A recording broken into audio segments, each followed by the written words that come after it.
परिवर्तन यात्रा के साथ भारतीय जनता पार्टी के उपनेता प्रतिपक्ष सतीश पूनिया भी अजमेर पहुंचे। शुक्रवार को सतीश पूनिया ने भारतीय जनता पार्टी के जनप्रतिनिधियों और पदाधिकारियों सहित कार्यकर्ताओं को साथ लेकर प्रेस कॉन्फ्रेंस का आयोजन किया, जिसमें उन्होंने मीडिया के विभिन्न सवालों का जवाब दिया। सचिन पायलट द्वारा हाल ही में कांग्रेस में गुटबाजी नहीं होने की बात कही थी।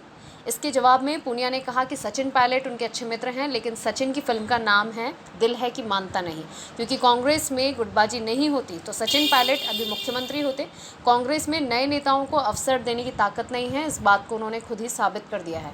सतीश पूनिया ने कहा कि इस कालखंड के सबसे उलझे हुए मुख्यमंत्री अशोक गहलोत साबित हुए हैं, जो 5 साल तक कुर्सी बचाने में ही उलझे रहे। 52 दिन की बाड़ेबंदी और इस्तीफे की घटना कुर्सी के कारण ही हुई है।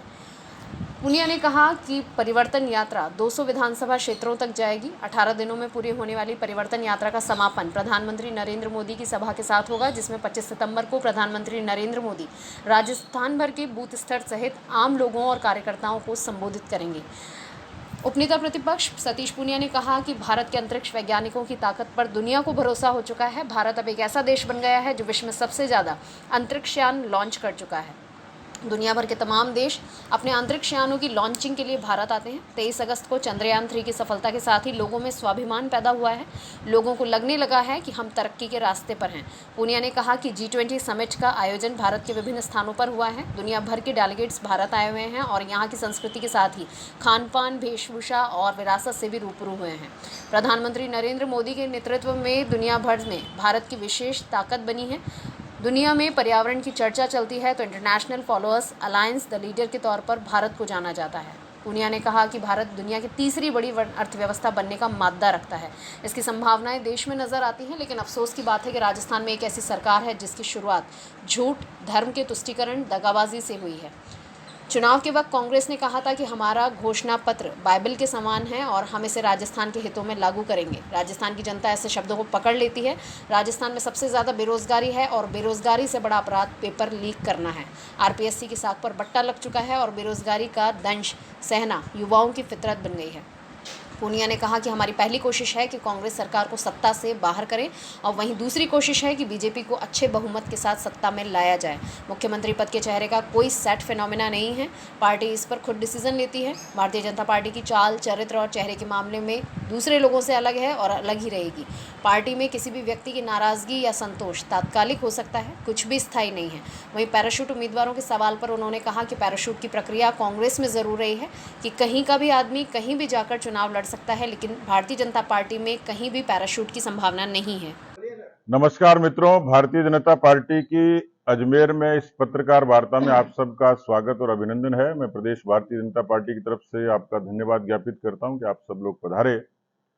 जैसा आपको सुविदित है कि भारतीय जनता पार्टी की परिवर्तन संकल्प यात्रा ये 4 स्थानों से शुरू हुई।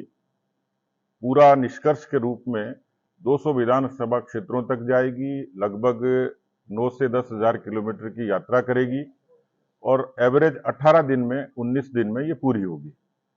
25 सितंबर को देश के यशस्वी प्रधानमंत्री माननीय नरेंद्र मोदी जी राजस्थान भर के बूथ स्तर तक के आम लोगों को और कार्यकर्ताओं को वहां संबोधित करेंगे।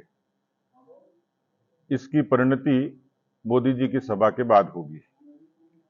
ये इस पड़ाव का जो रामदेवरा से शुरू हुई 4 तारीख को, 2 तारीख को त्रिनेत्र गणेश जी सवाई माधोपुर से शुरू हुई, 3 तारीख को जनजाति क्षेत्र के बेणेश्वर धाम से हुई और 4 को ये जो यात्रा है जिसका आज 12वां दिन है, 11 दिन पूर्णता करके आज पुष्कर, उसके बाद में डेगाना, मेड़ता, परबतसर इन क्षेत्रों में विशेष रूप से रहेगी।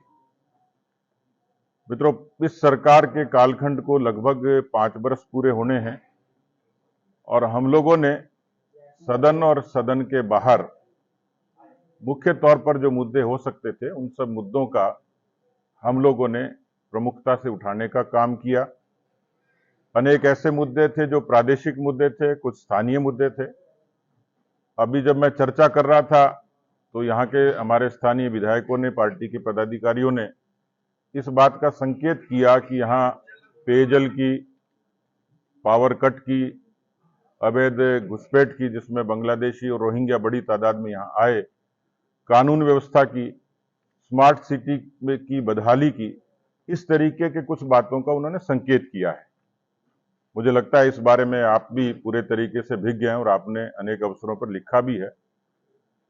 लेकिन मैं यदि पूरे प्रदेश स्तर की बात करूं तो दो तरीके की सरकारें काम करती हैं। केंद्र में प्रधानमंत्री नरेंद्र मोदी जी के नेतृत्व में एक सरकार काम कर रही है।